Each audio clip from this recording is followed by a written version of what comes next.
আসসালামু আলাইকুম। সংবাদে আপনাদের সবাইকে স্বাগত জানাচ্ছি। আমি ফিরোজ তোহা। শুরুতেই আরবে কেবলস সংবাদ শিরোনাম। পুরোদমে ইরান ইসরায়েল ভয়াবহ যুদ্ধ চলছে হামলা পাল্টা হামলা। ইহুদিবাদী ইসরায়েলকে ধ্বংস করে দিচ্ছে ইরানের একটি মিসাইল হামলা। ইরানের ক্ষেপণাস্ত্র হামলায় পৃথিবী থেকে মুছে যাচ্ছে ইহুদিবাদীরা। ইহুদিবাদীদের যুক্তরাষ্ট্র সমর্থন করলেও কোনো কাজ হচ্ছে না। ইরানের একটি ক্ষেপণাস্ত্র হামলায় চূর্ণ বিচূর্ণ হয়ে যাচ্ছে ইহুদিবাদীদের বিভিন্ন ঘাঁটি। এছাড়াও যুক্তরাষ্ট্রে বিভিন্ন ঘাঁটি রয়েছে মধ্যপ্রাচ্যে, সেগুলো লক্ষ্য করে একের পর এক হামলা চালিয়ে যাচ্ছে ইরান। ইরানকে সরাসরি সহায়তা করছে রাশিয়া, চীন, পাকিস্তানের মতো পরাশক্তি। চলছে হামলা পাল্টা হামলা। এরই মাঝে আমাদের হাতে এসে পৌঁছেছে এই যুদ্ধের সর্বশেষ গুরুত্বপূর্ণ সবথেকে তাজা আপডেট সংবাদ। প্রথমে আপনাদের জানাবো ইরানের জয় উদযাপন। যুক্তরাষ্ট্রের প্রেসিডেন্ট ডোনাল্ড ট্রাম্পের ঘোষিত যুদ্ধবিরতির পর জটিলতা সত্ত্বেও ইরানের সরকারের পক্ষে শীর্ষ কর্মকর্তারা একে জয় হিসেবে উদযাপন করেছেন। এরপর জানাবো যুদ্ধের সমস্ত লক্ষ্য অর্জিত হয়ে গেছে, ইসরায়েলের প্রতি কৃতজ্ঞতা। নেতানিয়াহুকে বললেন ট্রাম্প। ইসরায়েল ও ইরান যুদ্ধবিরতিতে সম্মত হওয়ার পর ইসরায়েলের প্রধানমন্ত্রী বেঞ্জামিন নেতানিয়াহুর সঙ্গে টেলিফোনে কথা বলেছেন মার্কিন প্রেসিডেন্ট ডোনাল্ড ট্রাম্প। কাতার ভিত্তিক সংবাদ মাধ্যম আল জাজিরার খবরে বলা হয়েছে, ফোন আলাপে ইসরায়েলের প্রতি কৃতজ্ঞতা জানিয়েছেন যুক্তরাষ্ট্রের প্রেসিডেন্ট ডোনাল্ড ট্রাম্প। তিনি বলেছেন, আমরা ইহুদিদের প্রতি কৃতজ্ঞতা জানাই। এদিকে গুপ্তচরবৃত্তির অভিযোগে ইরানে ইউরোপের নাগরিক গ্রেপ্তার। দক্ষিণ ইরানের হরমোজগান প্রদেশে একজন ইউরোপীয় নাগরিককে গ্রেপ্তার করেছে ইরানি কর্তৃপক্ষ। ইরানের সংবাদ সংস্থা ফার্সের বরাতে এই খবর জানিয়েছে আল জাজিরা। এবারে জানাবো ইসরায়েলকে বোমা হামলা না চালানোর নির্দেশ দিলেন ডোনাল্ড ট্রাম্প। ইরানের বিরুদ্ধে আর কোনো আক্রমণে যাতে না হয় সেজন্য ইসরায়েলকে কড়া ভাষায় সতর্ক করেছেন মার্কিন প্রেসিডেন্ট ডোনাল্ড ট্রাম্প। একই সঙ্গে ইসরায়েলকে সতর্ক করে দিয়ে সব পাইলটকে নিজ দেশে ফিরে আনার নির্দেশ দিয়েছেন তিনি বলেছেন, যুদ্ধবিরতির ঘোষণা দিয়েছি, আর যেন কোনো হামলা না হয়। এবং সর্বশেষ জানাবো নগর ভবনে বিএনপিপন্থী দুই গ্রুপের সংঘর্ষ, সাংবাদিককে হুমকি। বিএনপি ক্ষমতায় আসার আগেই তারা নগর ভবন দখল করে একটানা 40 দিন ধরে আন্দোলন চালিয়ে যাচ্ছে। অবশেষে নগর ভবনের তালা খুলতে পেরেছে সরকার। তবে আজ বিএনপির দুই গ্রুপের মধ্যে ব্যাপক সংঘর্ষ হয়েছে নগর ভবনে। অবস্থায় সাংবাদিকরা তাদেরকে জিজ্ঞাসাবাদ করলে তারা জানায়, আগামীতে নাকি বিএনপি ক্ষমতায় আসবে এবং তাদের নেতাই নাকি প্রধানমন্ত্রী হবে। তবে সাংবাদিকদের এই প্রশ্ন জিজ্ঞাসা করার কারণে সাংবাদিকদের হুমকি ধামকি দিয়েছে বিএনপির নেতারা। প্রিয় দর্শক, এতক্ষণ শুনছিলেন সংবাদ শিরোনাম, এবারে বিস্তারিত। তবে তার আগে বন্ধুরা অনুরোধ থাকবে এই সংবাদটিতে একটি লাইক দিন। এই চ্যানেলে আপনি নতুন হয়ে থাকলে আমাদের সংবাদটি দেখতে দেখতে চ্যানেলটি সাবস্ক্রাইব করে রাখুন। কমেন্ট করে বন্ধুরা আপনার মূল্যবান মতামত জানিয়ে দিন আপনি বিশ্বের কোন দেশ থেকে বা বাংলাদেশের কোন স্থান থেকে আমাদের সংবাদটি দেখছেন এবং শুনছেন। এবারে বিস্তারিত। ইরানের জয় উদযাপন। যুক্তরাষ্ট্রের প্রেসিডেন্ট ডোনাল্ড ট্রাম্পের ঘোষিত যুদ্ধবিরতির পর জটিলতা সত্ত্বেও ইরানের সরকারের পক্ষে শীর্ষ কর্মকর্তারা একে জয় হিসেবে উদযাপন করেছেন। দেশটির ভাইস প্রেসিডেন্ট মোহাম্মদ রেজা আরেফ বলেছেন, এই জয় প্রমাণ করেছে ইরান যুক্তরাষ্ট্র এবং পশ্চিমাদের শিং ভেঙে দিয়েছে এবং পুরো অঞ্চলে ইরানের সক্ষমতা নতুনভাবে দেখিয়েছে। আঞ্চলিক শক্তিধর দেশটির পার্লামেন্টের স্পিকার ও আইআরজিসির ইসলামী বিপ্লবে গার্ড বাহিনীর সাবেক কমান্ডার মোহাম্মদ বাঘের গালিবাফের শীর্ষ উপদেষ্টা মেহেদি মোহাম্মদ একে বৃহৎ ইতিহাস গড়া বিজয় বলে উল্লেখ করেছেন। এক্স টুইটার বার্তায় তিনি লিখেছেন, এটি একটি নতুন যুগ শুরু হয়েছে। এদিকে ইরানের পারমাণবিক শক্তি সংস্থার মুখপাত্র বেহরুস কামালাভান্দি রাষ্ট্র টেলিভিশনে বলেছেন, ইরানের পারমাণবিক কর্মসূচিকে কেউ উৎপাটন করতে পারবে না। তিনি আরও বলেছেন, আমাদের যে ক্ষমতা এবং সক্ষমতা রয়েছে তা বিবেচনায় নিয়ে বলা যায় পারমাণবিক কর্মসূচিতে অটল থাকবে এবং কোনোভাবেই থামানো যাবে না।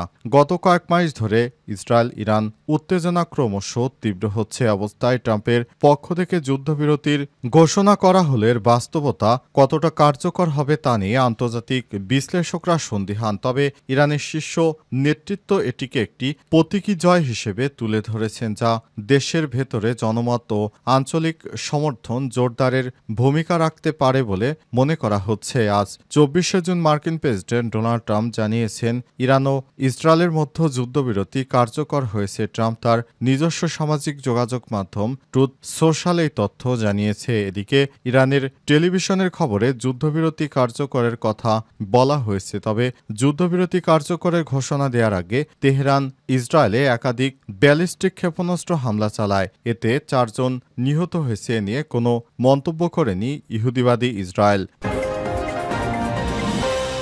যুদ্ধের সমস্ত লক্ষ্য অর্জিত হয়েছে, ইসরায়েলের প্রতি কৃতজ্ঞতা, নেতানিয়াহুকে বললেন ট্রাম্প। ইসরায়েল ও ইরান যুদ্ধবিরতিতে সম্মত হওয়ার পর ইসরায়েলের প্রধানমন্ত্রী বেঞ্জামিন নেতানিয়াহুর সঙ্গে টেলিফোনে কথা বলেছেন মার্কিন প্রেসিডেন্ট ডোনাল্ড ট্রাম্প। আজ কাতার ভিত্তিক সংবাদ মাধ্যম আল জাজিরার খবরে বলা হয়েছে, ফোনালাপে ইসরায়েলের প্রতি কৃতজ্ঞতা জানিয়েছে নেতানিয়াহুকে ট্রাম্প ফোন করেছে এবং নেতানিয়াহুকে ধন্যবাদ জানিয়েছে মার্কিন প্রেসিডেন্ট। সর্বশেষ সামরিক অভিযানের বিষয়ক বিবৃতিতে নেতানিয়াহুর কার্যালয় বলছে, ট্রাম্পের সঙ্গে ফোনালাপের পর ইরানের উপর আরও হামলা থেকে বিরত থাকছেন ইসরায়েলের প্রধানমন্ত্রী। এর আগে দখলদার দেশটি ইরানের বিরুদ্ধে যুদ্ধবিরতি লঙ্ঘনের অভিযোগ তোলে। এরই ধারাবাহিকতায় তারা আবারও ইরানের ভূখণ্ডে হামলা চালায়। ইসরায়েলের বিবৃতিতে বলা হয়, তাদের সেনাবাহিনী ইরানের পূর্ববর্তী বেশ কয়েকটি ক্ষেপণাস্ত্র হামলার প্রতিশোধ হিসেবে তেহরানের কাছে একটি রাডার স্থাপনা ধ্বংস করেছে।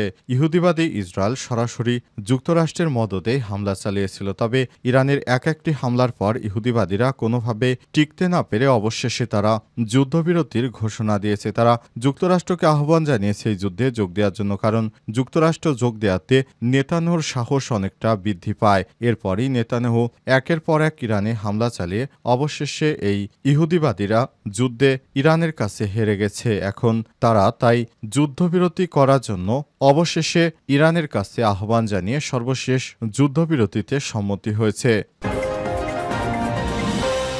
গুপ্তচরবৃত্তির অভিযোগ ইরানে, ইউরোপের এক নাগরিক গ্রেপ্তার।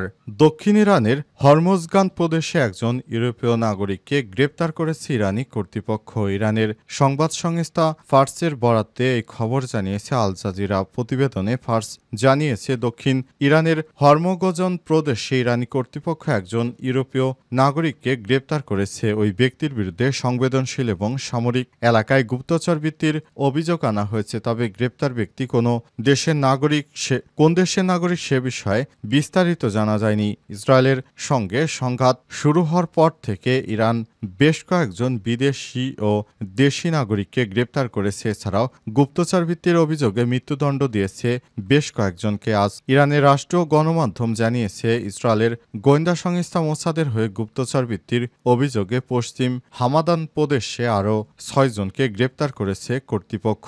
এ অবস্থায় ইহুদিবাদী ইসরায়েলকে কোনোভাবেই ছাড় দেবে না ইরান। ইরান ইহুদিবাদীদেরকে ধরে ধরে তারপর ধ্বংস করতে শুরু করেছে। সর্বশেষ ইহুদিবাদীরা কোনো উপায়ন্তর না পেয়ে অবশেষে ইরানের হাতে পায়ে ধরে তারা যুদ্ধবিরতি করার জন্য অনেক কষ্ট করতে শুরু করেছে।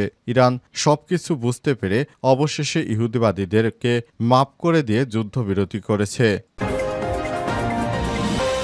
নগর ভবনে বিএনপিপন্থীর 2 গ্রুপের সংঘর্ষ, সাংবাদিককে হুমকি। ঢাকা দক্ষিণ সিটি কর্পোরেশন ডিএসসিসির প্রধান কার্যালয় নগর ভবনে জাতীয়তাবাদী শ্রমিক কর্মচারী ইউনিয়নের 2 গ্রুপের মধ্যে উত্তেজনাপূর্ণ সংঘর্ষ, পাল্টাধার ঘটনা ঘটেছে। আজ দুপুর 12টার দিকে এই ঘটনা ঘটে। সংঘর্ষে উভয় পক্ষের কয়েকজন আহত হয়েছেন বলে জানা গেছে। প্রত্যক্ষদর্শীদের বরাত দিয়ে জানা যায়, সংঘর্ষে নেতৃত্ব দেন শ্রমিক নেতা আরিফুজ্জামান প্রিন্স ও আরিফ চৌধুরী। আরিফুজ্জামান ইশরাক হোসেন বিরোধী দলীয় অবস্থানে রয়েছেন বলে দলের অভ্যন্তরে পরিচিত। তাকে অনুসরণকারী কর্মীরা নগর ভবনে প্রবেশ করলে সেখানে আগে থেকে অবস্থানরত আরিফ চৌধুরীর সমর্থকদের সঙ্গে পাল্টাধার পরিস্থিতি সৃষ্টি হয়। এ সময় 2 পক্ষের মধ্যে ধাক্কাধাক্কি, হতাহতের ঘটনা ঘটে। মারধরের শিকার হন নগর ভবনের প্রশাসন শাখার কম্পিউটার অপারেটর শেখ মোহাম্মদ। এছাড়াও 2 গ্রুপের পাল্টাপাল্টি সংঘর্ষে শেষে পুরো এলাকায় রণক্ষেত্র সৃষ্টি হয়। সময় সাংবাদিকরা বিএনপি নেতাকর্মীদের সঙ্গে তর্কে জড়িয়ে পড়ে তারা জানান, আপনারা কিভাবে ক্ষমতায় না আসার আগে সবকিছু দখল করে নিয়েছেন। জবাবে বিএনপির নেতাকর্মীরা জানান, তারা নাকি ক্ষমতায় চলে এসেছেন, তাই তারা এই ধরনের কর্মকাণ্ড করছেন। তারা নাকি আগামীতে রাষ্ট্র ক্ষমতায় যাবেন, তাদের নেতা তারেক নাকি দেশের প্রধানমন্ত্রী হবে। এরপরই এই বিষয়গুলো নিয়ে সাংবাদিকদের সঙ্গে তাদের বাকবিতণ্ডা হয়। এক পর্যায়ে সাংবাদিকদের হুমকি ধামকি দেন বিএনপির এই নেতারা।